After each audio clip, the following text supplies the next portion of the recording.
Hello, everybody, and welcome to Taking Control, the ADHD podcast on rashpixel.fm. I'm Pete Wright, and that over there is Nikki Kinzer. Hello, everyone. Hello, Pete Wright. Hello, Nikki Kinzer. How are you? I'm great this morning for so many reasons. First of all, the sun is shining. It is a gorgeous day. We are no longer confined to the doom and gloom of our season, and spring is springing. My grass is growing, needs to be mowed. Mm-hmm. It's just a lot of good in the air. Allergies are kicking up again a little bit. Allergies are kicking up. I'm running again. My knees hurt. You know. That's it. But overall, it's very. But overall, it's still very a positive. really good day. How are you? I'm doing great. I'm excited for the spring weather too, and actually, my family purchased something last week. So it has been a lifelong bucket list item for my husband to have a boat, a ski boat. And I'll tell you, from the minute I seriously, literally within the first month that I dated my husband, he has always talked about a ski boat. So you ask him, what do you want for your birthday? Oh, I want a boat. What do you want for Christmas? I want a boat. So the boat is always on his list. It has been every single year. We've been married for 17 years. We were together a year before that. So for the last 18 years, a boat has been on his list.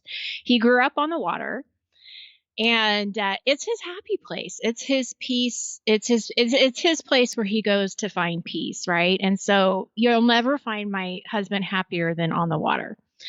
And for years, there's just about nothing that I would like to do less than be on a boat on a lake somewhere. Oh my goodness. Gosh.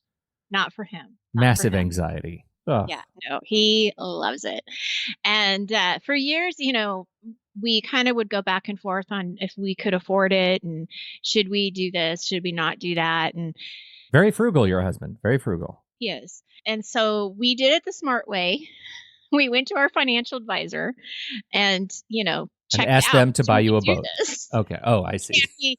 Can we do this and not be stupid about it? And we can. It's just that, we're not getting the boat that we want. We're getting a very used boat. But that's okay because it serves the needs, right? You can pull it behind a car. You can put it in the water. You can ski on it. You can fish on it. So there's all these great things about it. So, it's not pretty much if it stays afloat. I call that a massive win. But yeah, it's not a fancy boat, but yeah. I got to tell you, there's a picture of my husband on the water with this boat because he showed it to us. Like, this is the boat we're buying. And I mean, his smile is just from ear to ear. He is so happy. And one of the things that the financial advisor said that I just was so right on is he said, the time is now. The time is now for you guys. Do this. Your kids are at great ages.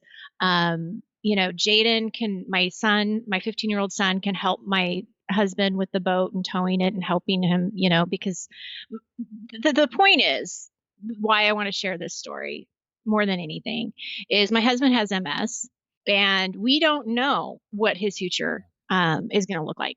And, he struggles with it. And so this is something that, when the financial advisor says the time is now, I really felt like you're right. The time is now. This is what we know, and we can do it right now for the next, at least 3 to 4 years, hopefully.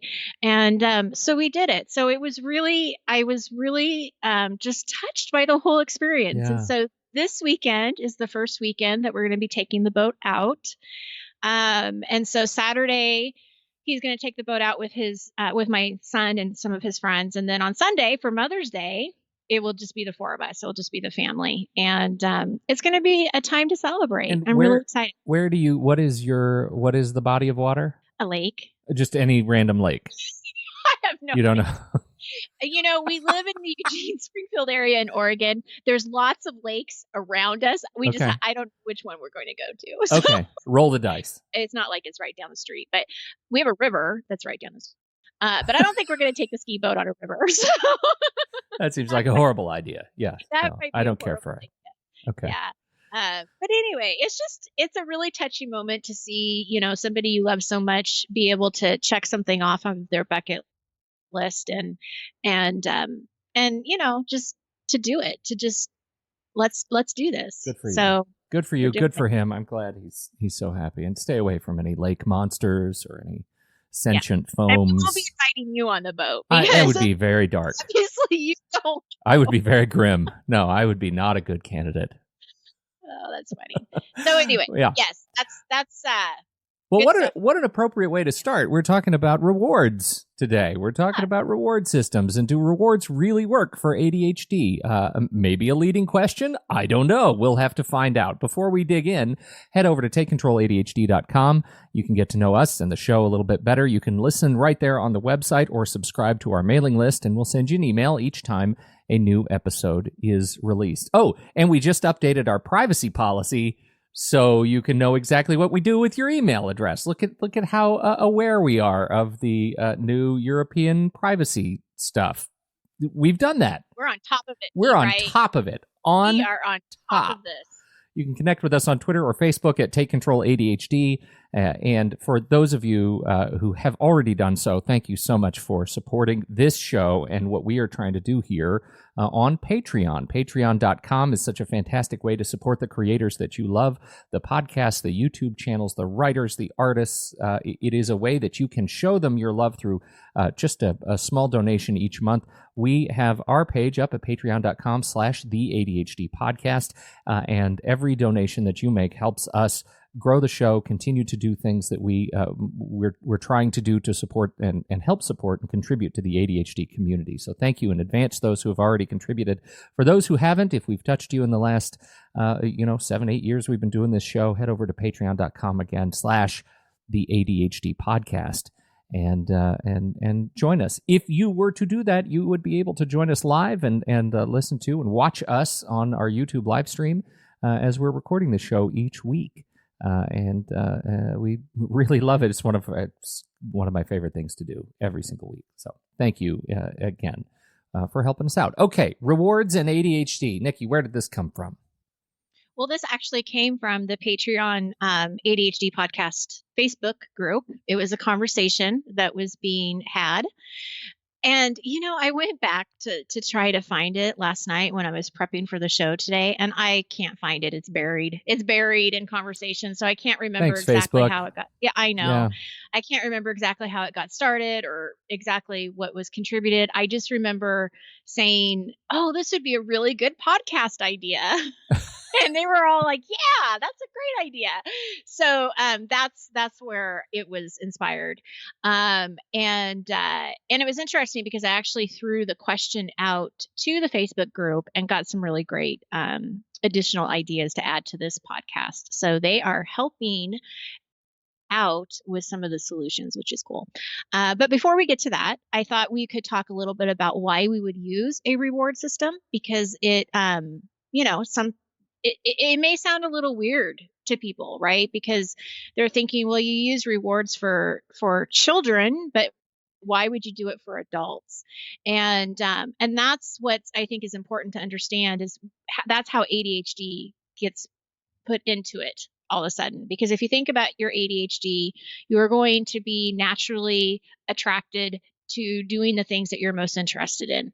And the things that you're not interested in, you're going to avoid, right? We know that. Mm-hmm. And so when you put a reward system in place, it's a strategy. It's a strategy on helping your mind get a little bit more engaged and excited about the thing that you don't want to do.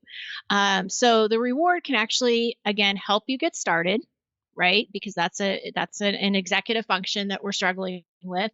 And it also takes away the negative of approaching the task. Because if you think about, oh, I've got to mop the floor today, and that sucks. But what this does is when you put a reward, it kind of takes the negative out of it and puts a positive spin to it, right?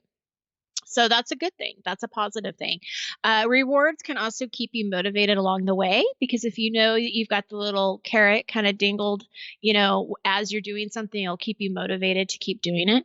And what I like best about rewards is it actually acknowledges the effort that you're putting into something. And I think that that's something that many ADDers forget to do. A lot of times we focus on what's left. We're focusing, on what we didn't do, but we're not focusing on what we did do. So these rewards can definitely help you shine a light on something that maybe you're not paying attention to. Now, do they always work? That's a loaded question. Yeah. How do you, think? well, I have, my challenges with rewards are, well, I guess twofold. First of all, I tend to adjust or adapt to my own reward systems pretty quickly. And that becomes a problem because I'll start either expecting it or eventually I'll just start circumventing the work and cheating my way out of the work in order to get to the reward quickly. Yeah. And so I find in order to get around that, I have to change up my reward system pretty often. Like I need a new thing. I need a new thing to enjoy, a new thing to or I need to make that thing so out of reach that I'm only going to get it, in a very rare circumstance. Like one does not just go to Disneyland every Friday, No, unless you live in Pasadena and you have like an annual pass. Yeah, you might go, but that's a rarity. Yeah, right. Yeah. So, well, and I like your idea of the thought of changing it up, because I think that not only changing it up can make it more successful, but also what reward goes to kind of what task too. It's like that can change a little bit depending on what you're doing. I would say that it doesn't always is such a it's such a definite word, or what is that when you have like those words that always never. It's like there's no option. It's a hyperbolic word, right? I mean, it's like it's binary. It was our binary language conversation. Yes. So I think to say that it's always going to work is not a fair. Of course, it's not always going to work. Right. But I think that what I want people to look at is that when it does work and they're seeing that success, then you know what, that's a good thing. So even if you're trying it and it doesn't work all the time, just a little bit of progress is what we're looking for. It doesn't have to be perfect every single time. So to set it up more for success with your ADHD, we have to think about the reason. First of all, the reason that you're putting this reward in place, and that is really to help you engage into the task. So we want to make it more interesting. Otherwise, it will get ignored. So do definitely remember the motivation of why you're putting this reward in place. And for it to really work, I think more times than not, you want to receive the reward while you're actually doing the task, not after. Because there's this instant gratification that we want. And ADHD lives in the now. We're not living in the later, and later may not mean anything to you. So even though you've attached something at the end of doing something, it may not be good enough for you to still do it, just to get that reward. But if you're getting the reward while you're doing the task, it makes it a little bit more engaging. Does that make sense? It does. How do you reward yourself? And you don't live with ADHD, but you live with ADHD. You know what I mean? Yeah. So I know what I mean. What do you do? What do you do to reward yourself? Well, what are your favorites? Yeah, there's a couple of things that I do, and this is specifically for house cleaning, because I hate house cleaning, and I'm very resentful of it. Just throw that out there. Yeah. It's like, it just makes me mad. Yeah. So what I'll do is I will listen to a podcast that, while I'm doing my house cleaning. And I usually try not to listen to ones that are around ADHD or that are around business. And that's just because I am trying, when I'm cleaning the house, it's either on a Saturday or a Sunday, and I kind of need to block away that, because then I'm learning and I want to write stuff down, and then I'm thinking about my business, and then I'm pretty much just working. And so I want to listen to something that's funny, something that's more entertaining. I started listening to Dax Shepard's podcast. He's funny. He's funny. He was, I was listening to the one where he interviews his wife, Kristen Bell, and it was really entertaining. And she's funnier. She is. She's really funny. Their relationship is funny. I know. So, to me, that was like something that was enjoyable, and I could, get the house cleaned. I also do it in sections, so that like, if I do one little section, then I will reward myself with time to, I don't know, take a break and do something. Like I do purposely think about, if I get this done, then I'm going to get this. And it's usually wrapped around, a break, some kind of break. that I want during that day. I also like fresh flowers, and that's one of my ideas Mm. for people to reward yourself. I love fresh flowers. I love wildflowers, Yeah. and we have uh, right now we've got they're starting to the seeds are starting to come up. So I would say, we have a couple months left, but they're coming. And that is something I absolutely love to Yeah. reward myself with. So, but yeah, I mean, it could be anything really. What about you? It's usually media related. If I Yeah. take a break, I have a list of fairly rigorously curated YouTube channels that I follow, and some YouTube creators that I really adore their work. And so, these are all, I try to keep this list of, 5 to 10 minute videos that I catch up on, daily creators, people who are constantly churning things out, that I like. And I will work, and then I will say to myself, okay, self, go over to YouTube, check out some new video. And the hardest part that I have is that the algorithms on these services, YouTube, Facebook,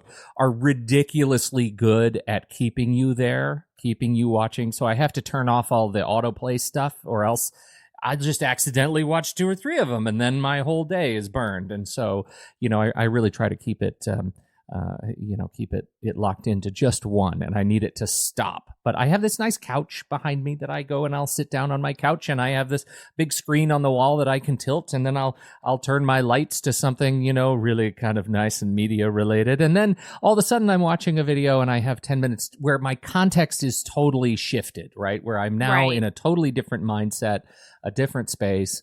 And it feels like a reward. It feels like a legitimate break, and my head is out of that space, whatever I was working on. And right now I'm producing an audiobook, and it is really difficult work right here. And so I definitely need these breaks. Yeah, it's hard. So. Oh, absolutely. Yeah. The other thing that just popped into my mind is that again, I go back to housework because it's just something that I dread.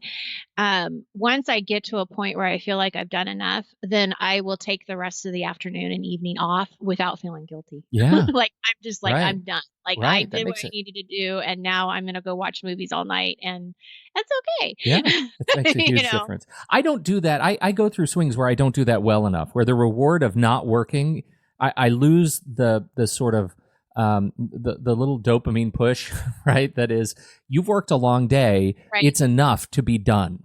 Right. And I don't do that very well. And I think part of it is because my office is in my home. And part of it is, just that I lose track of the list, or when I'm hyper focusing on the list itself, getting too much joy out of checking off boxes. I struggle with that. So, it's one of those things I have to remind myself. This is where, we were talking earlier about the importance of an accountability partner, importance of somebody who can help you step in and observe that which you cannot observe yourself. Right. So, and I mean, just that little, or that text message will just say, hey, you know what? Give yourself a break. Yeah.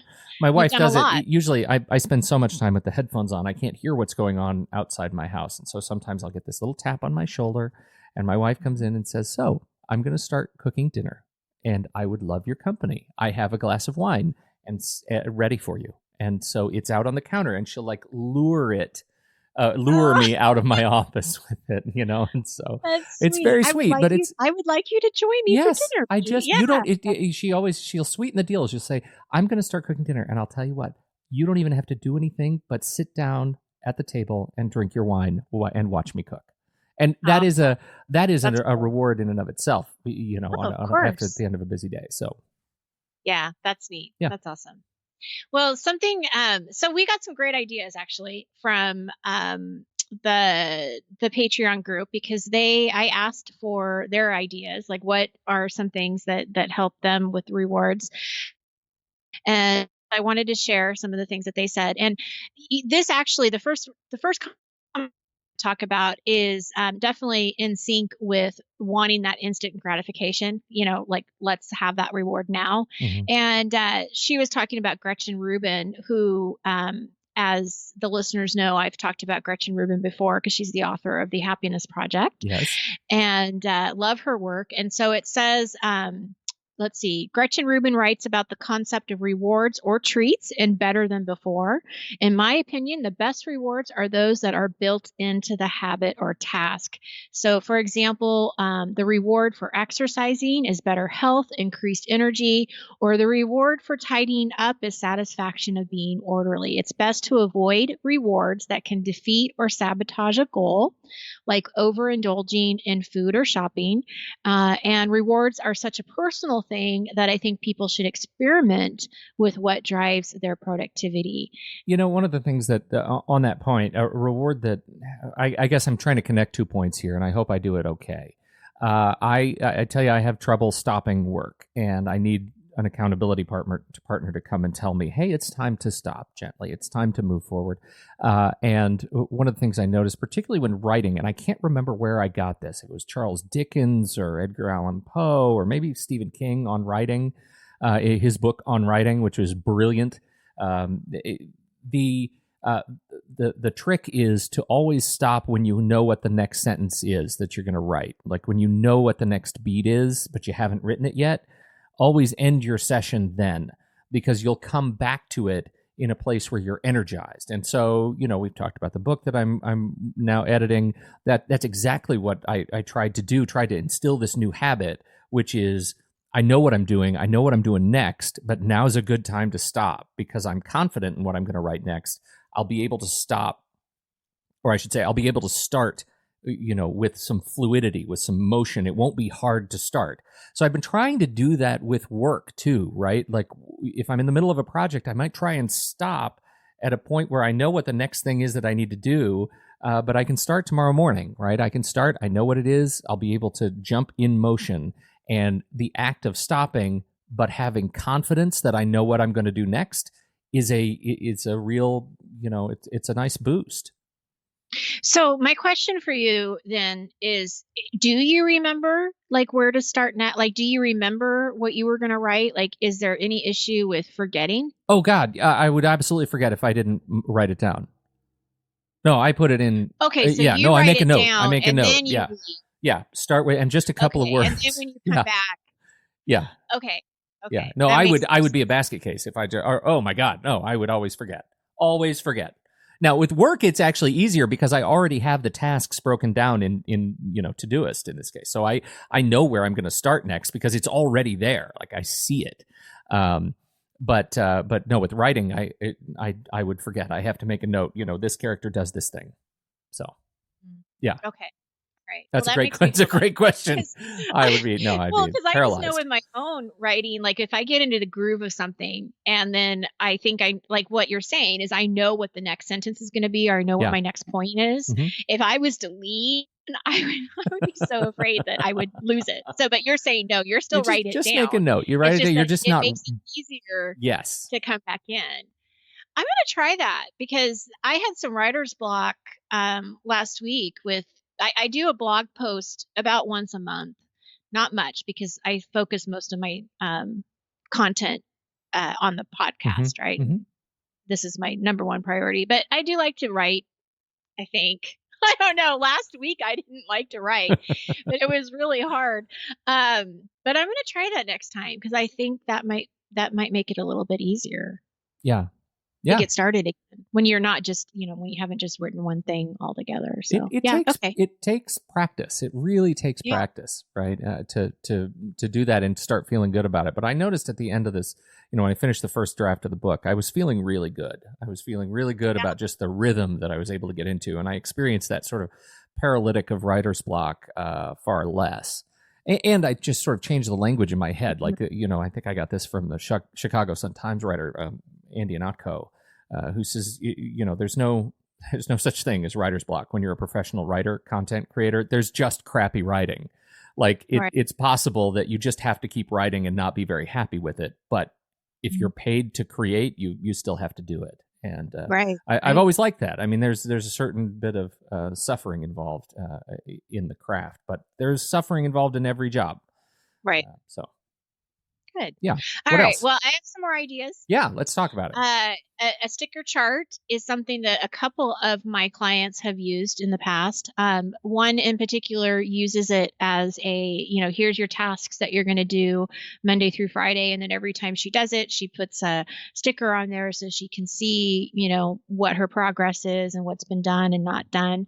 I had a professor that I worked with who grading was a real, hard thing for her. It was very difficult. And so she put a piece of paper in front of her, and every time she got done grading like a set of paper, she'd put a little star on the paper.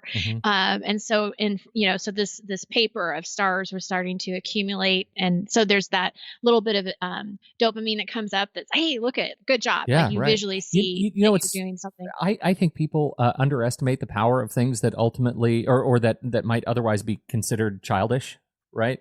A sticker chart is something I did for my 5-year-old's reading goal every day. But you know what? It actually feels pretty good when I do it for myself. When I have boxes to check off, or, gold stars actually mean something in the back of your head, right? It's in your heart. That's important. Well, and I think this type of reward is that visual too. You can actually see your progress. And that's really important because, again, we don't focus enough on the progress that we've made. We focus too much on what's not done. So, and at the end, you can go buy a car because you're an adult. Yeah. You don't have to just, or a boat. Or a boat. Buy a boat. Like this, the sticker chart better be long. Really long. All right. Yeah. So I love this comment. A popsicle on Fridays work.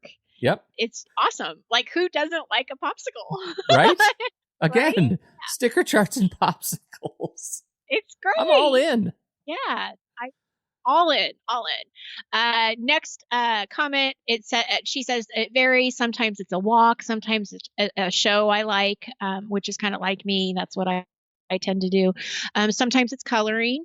Unless it's a big long-term goal or project, I keep my rewards small and choose day to day. Big things are planned well in advance and usually tie into the project or goal. So, for example, a new outfit when I lose 50 pounds. But I have many rewards, like not many MANY, but MINI rewards on the way, which I think is key because, especially when you're trying to live a healthier lifestyle. Yeah, it's great to say you're going to go shopping once you hit your goal weight, but you've got to have something in between, to help you keep going. It's just too long. Yeah. And I personally don't think the scale is the way to get that reward. Because some people may say, well, when you lose 5 pounds, that's the reward. And I'm like, yeah, I don't agree with that. But anyway, that's a whole nother story. And then next one, this was good. I like to negotiate the reward with my husband, usually going out of town or out of state to my favorite restaurants. Awesome. Noma, Florida has 0 places to eat, and the best big town of Esto can provide is the Hunt Brothers Pizza at the Exxon station. Now, who wouldn't want to go to Hunt Brothers Pizza at Exxon? Because you know what you could do is you could get a slushie and some pizza. I call that a reward. So not for nothing, but different strokes for different folks is all I'm saying. That's right. Those came from some of our listeners, so I love that. Thank you guys so much for contributing. It's great to hear what people are doing. Yeah. I think the key takeaway here is just have fun, experiment, and just see kind of what works for you.